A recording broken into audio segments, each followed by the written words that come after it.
آیت کے کسی نہ کسی ضمن میں تو نہیں آ جاتا. تو وہ جو احتساب نفس کی کیفیت پیدا ہوئی وہ اتنی گہری ہو گئی کہ وہ تنہائی کی طرف میل کر گئی اور آنکھوں سے گریا ازاری تاری. پھر وہی کیفیت آ گئی. پھر وہی کیفیت. حضور نبی اکرم صلی اللہ علیہ وسلم نے صحابہ سے پوچھا, آپ کا سب صحابہ سے پوچھنا کہ ثابت بن قیس کہاں ہے, اس سے آپ اس کیفیت کو تو محسوس کریں کہ حضور نبی اکرم صلی اللہ علیہ وسلم ان کو کتنی پذیرائی بھی دیتے تھے. اچھا اس موقع پر بھی پھر دوبارہ بلایا, وہی تسلی دی, جنت کی بشارت دی. اللہ, بلکہ روایتوں میں آتا ہے 3 مرتبہ آپ کو جنت کی بشارت دی. اللہ, اور شہادت کی موت کی بھی بشارت. شہادت کی موت, اور ایک دفعہ قابل رشک زندگی کی بشارت. ویسے تو کبار صحابہ میں ہیں, ویسے تو ایک دفعہ خلفائے راشدین کا نام لیتے لیتے ان کا بھی نام لیا.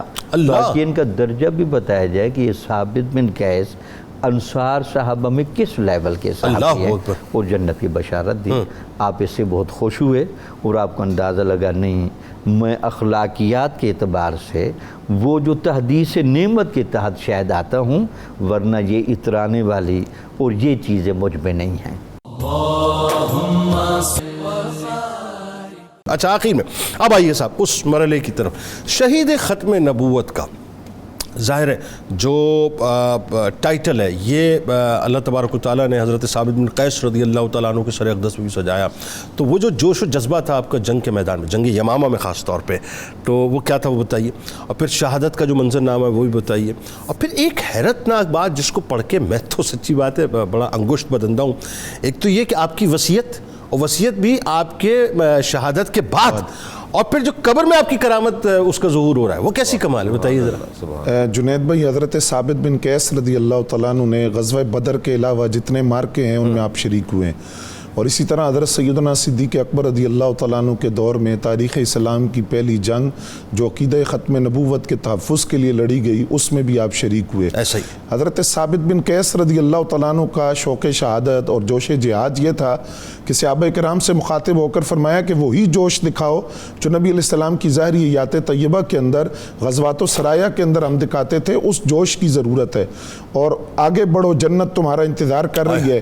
یہ بات کر کے آپ خود آگے بڑھے, اور آگے بڑھ کر ایک گڑھا آپ نے کھود لیا تاکہ واپسی کی کوئی صورت ہی باقی نہ رہے, اور اس گڑھے کے اندر آپ کھڑے ہو گئے, استقامت کے ساتھ لڑتے رہے یہاں تک کہ آپ نے جام شہادت نوش کر لیا. یعنی صرف موٹیویٹ نہیں کیا آپ نے, پریکٹیکلی عملی طور پر, عملی طور پر اس کا نمونہ پیش کیا. اور ایک روایت یہ ہے کہ جس وقت جنگ یمامہ کا اعلان ہوا تو اصل میں تو وہ لفظ بڑے خوبصورت ہیں جو حضرت صدیق اکبر رضی اللہ تعالیٰ عنہ نے فرمائے تھے کہ مدینہ طیبہ میں مجھے کوئی مرد نظر نہ آئے. بدری صحابہ ہیں تو قاعدہ ان کے لیے قانون بن چکا تھا کہ اب وہ کسی مہم میں نہیں جائیں گے, لیکن فرمایا بدری ہیں تو وہ بھی نکلے, احد والے ہیں تو وہ بھی نکلیں, کیونکہ یہ مسئلہ بڑا اہم ہے. بلکہ یہاں تک آپ نے فرمایا کہ مجھے مطلب اگر کوئی درندے آ کے ابو بکر کو لے کے گھسیٹ کے چلے جائیں تو مجھے یہ قبول ہے. جی بالکل. اللہ کہاں 259 صحابہ تمام غزوات و سرایا کے اندر, اور کہاں 1200 صحابہ ایک جنگ یمامہ کے اندر. تو حضرت ثابت بن قیس رضی اللہ تعالیٰ عنہ نے اس جنگ یمامہ کے اندر عقیدہ ختم نبوت کے تحفظ کے لیے اپنی جان کو قربان کر دیا. انصاریوں کا علم آپ کے جی بالکل.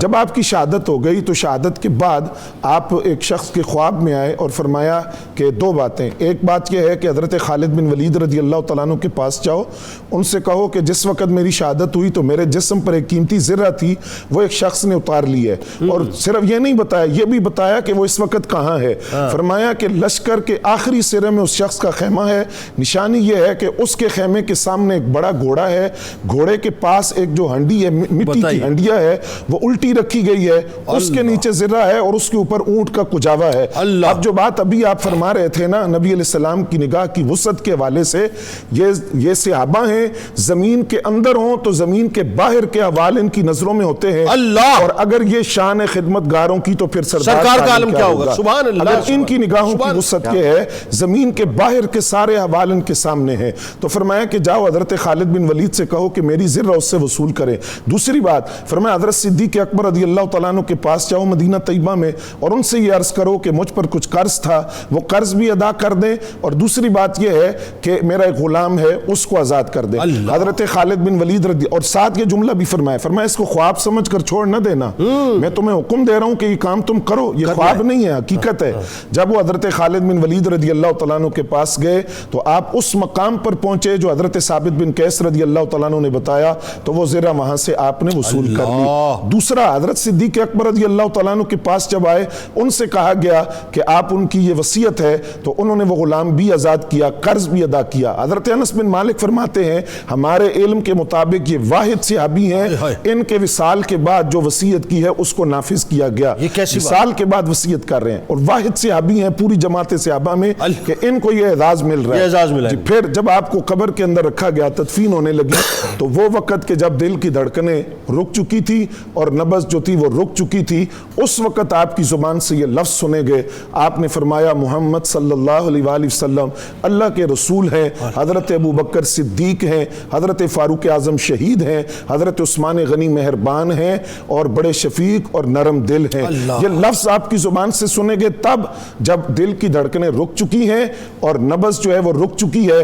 اس کا مطلب یہ ہوا کہ یہ جو اللہ کے مقرب بندے ہیں یہ اپنی زندگی اور حیات برزخی کے لیے نہ دل کی دھڑکنوں کے محتاج ہوتے ہیں, نہ نبض چلنے کے محتاج ہوتے ہیں. جس طرح ان کا تصرف زمین کے اوپر ہوتا ہے, اسی طرح زمین کے اندر بھی ان کا تصرف ہوتا ہے, اور جس طرح زمین کے اوپر یہ دیکھتے ہیں اسی طرح زمین کے اندر بھی یہ دیکھتے ہیں, اور جس طرح زمین کے اوپر ان کا فیض جاری ہوتا ہے اسی طرح زمین کے اندر بھی ان کا فیض جاری ہوتا ہے. بھیا ایک بات اور بتا دیجئے, بڑی اچھی بات آپ نے کر دی ہے, ذرا ایک عقدہ اور کھول دیجئے. یہ جو زبان دراز میں تکلیف ہوتی ہے, زبانیں جو ہیں وہ کٹ کیوں نہیں جاتی ایسے لوگوں کی. جب سرکار علیہ السلام نے پردہ فرمایا, قبر اطہر میں اتارے گئے, تو حضرت فضل بن عباس رضی اللہ تعالیٰ, تو انہوں نے یہی سنا تھا نا کہ سرکار علیہ السلام کی لبھائے مبارک سے رب حبلی امتی رب حبلی امتی رب حبلی امتی کی صدائیں بلند. تو اس پہ اعتراض ہے, ارے یہ تو صحابی کا عالم ہے, تو سرکار کا عالم کیا ہوگا, ذرا یہ بتائیے نا ذرا دو چار. دیکھیے یہ نبی اکرم صلی اللہ علیہ وآلہ وسلم کے حوالے سے اکثر محدثین اور سیرت نگاروں نے لکھا, آپ دنیا میں آئے تو رب حبلی امتی کہتے ہوئے سجدے کی حالت میں, اور جب دنیا سے پردہ فرمایا تو زبان مبارک حرکت کر رہی تھی. فضل بن عباس رضی اللہ تعالیٰ عنہ فرماتے میں نے کان لگا کر سنا تو یہی صدا سنی تھی, رب حبلی امتی, یا اللہ میری امت کو بخش دے. وہ کریم نبی آئے تو امت کی مغفرت کی دعائیں مانگتے ہوئے, پردہ فرمایا تو امت کی مغفرت کی دعائیں. اللہ, بہت شکریہ پروفیسر صاحب, ماشاءاللہ, جزاکم اللہ, اللہ تبارک و تعالیٰ آپ تینوں آپ کے درجات کو بلند فرمائے. کیا خوبصورت گفتگو رہی ہے, اور دعا ہے کہ اللہ تبارک و تعالیٰ کل بروز محشر تمام ذکر کرنے والوں اور سننے والوں کو حضرت ثابت بن قیس رضی اللہ تعالیٰ عنہ کی نظر کرم عطا فرمائے, ان کے قدمین شریفین کا صدقہ عطا فرمائے. آئیے کتاب الشفا کی جانب آپ کو لیے چلتے ہیں.